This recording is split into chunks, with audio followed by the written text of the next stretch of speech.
Halo, saya Tung Tung Tung Tung Tung Sahur. Kali ini anggota saya akan membahas tentang manajemen piutang. Sebelum masuk ke materi perkenalan anggota saya terlebih dahulu, Hana Zulfa Aulianisa, Angeli Novian Lia, Rizky Setiawan, dan Yusufa Fitri.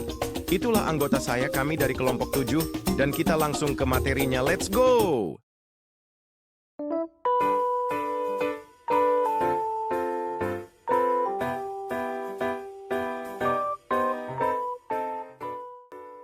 Apa sih manajemen piutang itu? Manajemen piutang adalah proses mengelola dan mengendalikan tagihan yang belum dibayar oleh pelanggan atau pihak lain kepada suatu perusahaan atau entitas bisnis. Tujuan utama manajemen piutang adalah memastikan perusahaan memperoleh pembayaran yang tepat waktu dan lengkap dari pelanggan.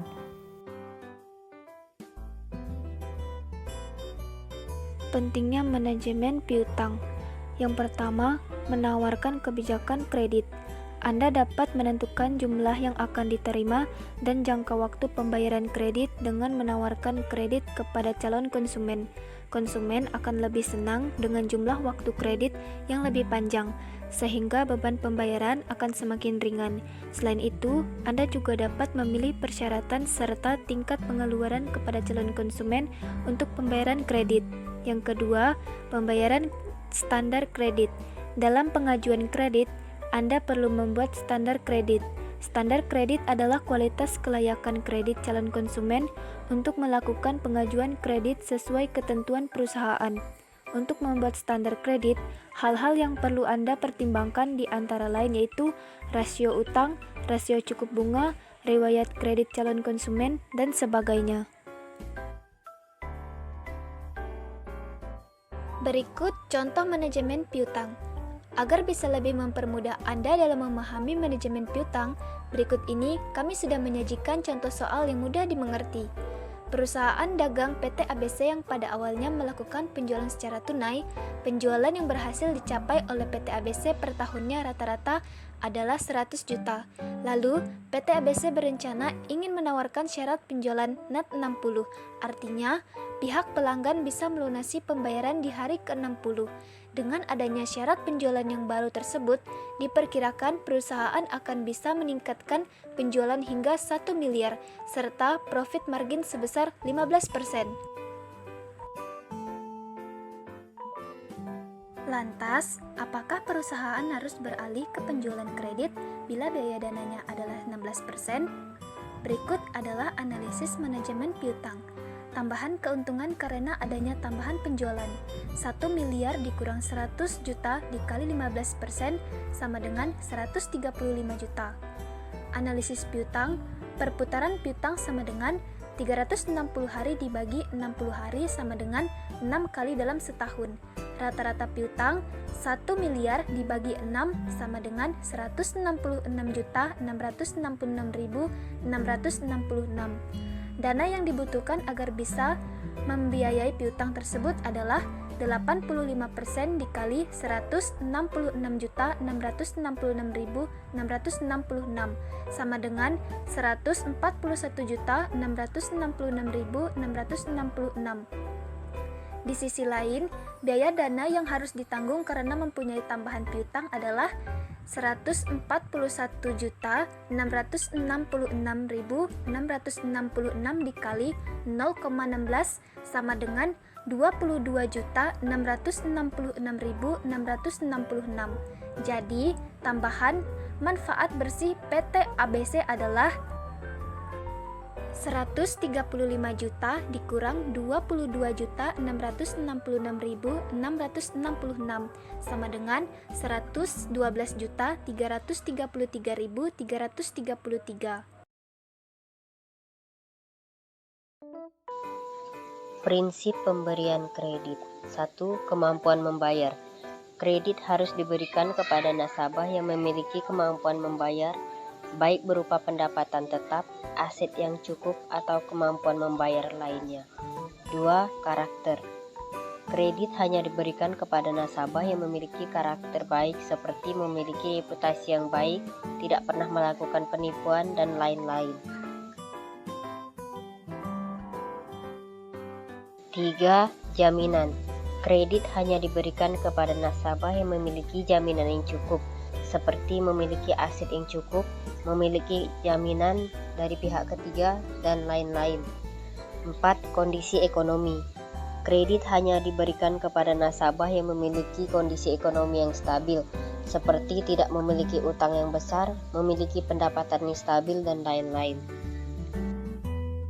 Cara menghitung kredit. 1. Menghitung kemampuan membayar.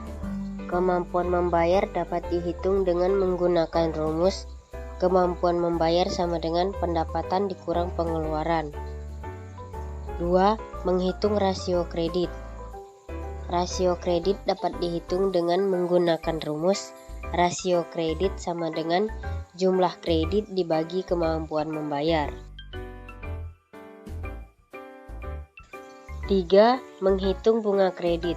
Bunga kredit dapat dihitung dengan menggunakan rumus bunga kredit sama dengan jumlah kredit dikali suku bunga kali jangka waktu. 4. Menghitung cicilan kredit. Cicilan kredit dapat dihitung dengan menggunakan rumus cicilan kredit sama dengan jumlah kredit dibagi jangka waktu ditambah bunga kredit.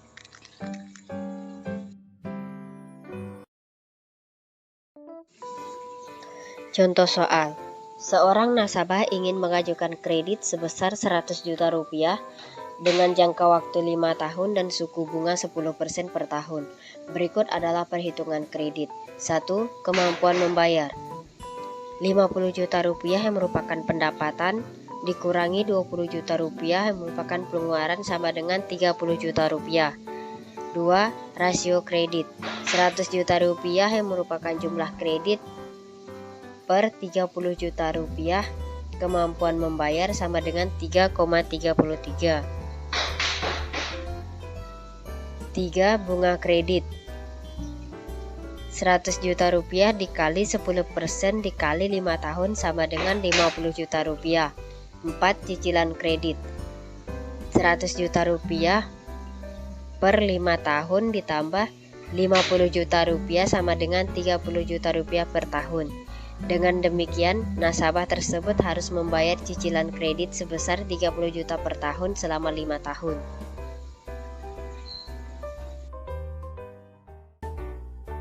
Metode memonitor piutang. Terdapat beberapa metode. Yang pertama, Days Sales Outstanding atau yang disingkat DSO, yang merupakan suatu metode untuk mengukur rata-rata waktu yang diperlukan perusahaan untuk mengumpulkan pembayaran dari piutang setelah penjualan dilakukan. Yang kedua, ada Agent Schedule. Agent Schedule adalah metode untuk mengelompokkan piutang berdasarkan umur piutang. Misalnya 0 sampai 30 hari, 31 sampai 60 hari, 61 sampai 90 hari, dan lebih dari 90 hari. Hal ini membantu perusahaan mengidentifikasi piutang yang sudah melewati jatuh tempo dan berisiko menjadi piutang yang tak tertagih. Yang ketiga ada payment pattern, yaitu suatu metode digunakan untuk memahami pola pembayaran pelanggan. Dengan metode ini, perusahaan bisa mengetahui apakah pelanggan biasanya membayar tepat waktu, sedikit terlambat, atau jauh melewati jatuh tempo.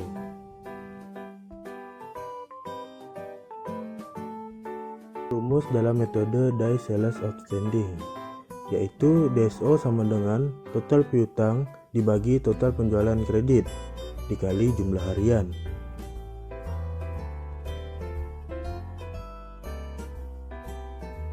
Berikut rumus metode Days Sales Outstanding. Sebuah perusahaan memiliki total piutang sebesar 100 juta pada akhir bulan. Total penjualan kredit selama bulan tersebut adalah 500 juta. Hitung DSO jika periode waktu adalah 30 hari. Cara menghitung, kita memasukkan rumus DSO-nya. Jadi DSO sama dengan 100 juta dibagi 500 juta dikali 30 sama dengan 0,2 dikali 30, mendapatkan hasil 6. Kesimpulannya, DSO sebesar 6 hari berarti rata-rata perusahaan membutuhkan 6 hari untuk menagih piutang dari pelanggan setelah melakukan penjualan secara kredit. Semakin kecil nilai DSO, semakin baik arus kas perusahaan karena pelanggan membayar lebih cepat. Berikut rumus metode against schedule. Against schedule biasanya dikategorikan dalam beberapa kelompok umur piutang. Misalnya 0-30 hari belum jatuh tempo, 31-60 hari lewat jatuh tempo 1 bulan, 61-90 lewat jatuh tempo 2 bulan, lebih dari 90 hari lewat jatuh tempo lebih dari 3 bulan. Perhitungan piutang yang masuk dalam setiap kategori dilakukan dengan menyusun daftar pelanggan berdasarkan tanggal faktur mereka. Berikut contoh soal metode against schedule. Sebuah perusahaan memiliki total piutang 100 juta rupiah yang dikelompokkan berdasarkan umur piutang sebagai berikut. Kita bisa melihat dalam tabel. Tentukanlah persentase dari masing-masing kategori terhadap total piutang dan interpretasikan hasilnya. Berikut cara menghitung persentase untuk masing-masing kelompok. Kelompok yang pertama, 0-30 hari, 40 juta dibagi 100 juta dikali 100% mendapatkan hasil 40%. Untuk kelompok yang kedua, 31-60 hari sama dengan 30 juta dibagi 100 juta dikali 100% mendapatkan hasil 30%. Untuk kelompok yang ketiga, 61-90 hari sama dengan 20 juta dibagi 100 juta dikali 100% mendapatkan hasil 20%. Untuk kelompok yang keempat, lebih dari 90 hari, 10 juta dibagi 100 juta dikali 100% mendapatkan hasil 10%. Dari hasil perhitungan persentase di masing-masing kelompok, kelompok yang pertama 40% dari piutang masih dalam batas waktu normal atau baik. Untuk kelompok yang kedua 30% mulai terlambat atau perlu melakukan tagihan segera. Untuk kelompok yang ketiga 20% sudah cukup lama tertunda atau berisiko lebih tinggi. Untuk kelompok yang keempat mendapatkan hasil 10%, sudah lebih dari 90 hari atau berpotensi menjadi piutang tak tertagih. Jika persentase kategori lebih dari 60 hari terlalu besar, perusahaan perlu meningkatkan efisiensi dalam penagihan piutang. Berikutnya, rumus metode dalam payment pattern. Payment pattern sama dengan pembayaran pada periode tertentu dibagi total penjualan kredit pada periode tersebut dikali 100%. Berikut contoh soal dan cara penyesuaian soal metode payment pattern. PT Jaya Sentosa memiliki penjualan kredit pada pembayaran dari pelanggannya sebagai berikut. Kita bisa melihat tabel sama-sama. Pada bulan Januari, penjualan kredit 100 juta, pembayaran dari piutang 30 juta. Untuk bulan Februari, penjualan kredit 120 juta, pembayaran dari piutang 50 juta. Bulan Maret, penjualan kredit 90 juta, pembayaran dari piutang 60 juta. Hitung payment pattern untuk setiap bulan.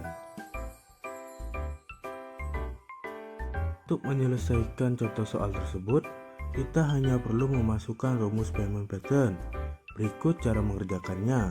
Pada bulan Januari sama dengan 30 juta dibagi 1 juta dikali 100% sama dengan 30%. Pada bulan Februari, 50 juta dibagi 120 juta dikali 100% sama dengan 41,67%. Untuk bulan Maret, 60 juta dibagi 90 juta dikali 100% sama dengan 66,67%. Dari contoh soal tersebut dapat kita simpulkan pada bulan Januari hanya 30% dari piutang yang dibayar. Hal itu menunjukkan bahwa banyak pelanggan masih menunda pembayaran. Pada bulan Februari ada peningkatan menjadi 41,67%. yang berarti lebih banyak pelanggan mulai membayar piutang mereka. Pada bulan Maret, 66,67% dari piutang sudah dibayar. Hal itu menunjukkan perbaikan pola pembayaran pelanggan. Dapat diartikan bahwa semakin tinggi payment pattern, semakin baik kondisi arus kas perusahaan karena pelanggan lebih cepat melunasi utangnya. Namun sebaliknya, jika payment pattern rendah, perusahaan harus lebih aktif dalam menagih pembayaran agar tidak mengalami masalah likuiditasi.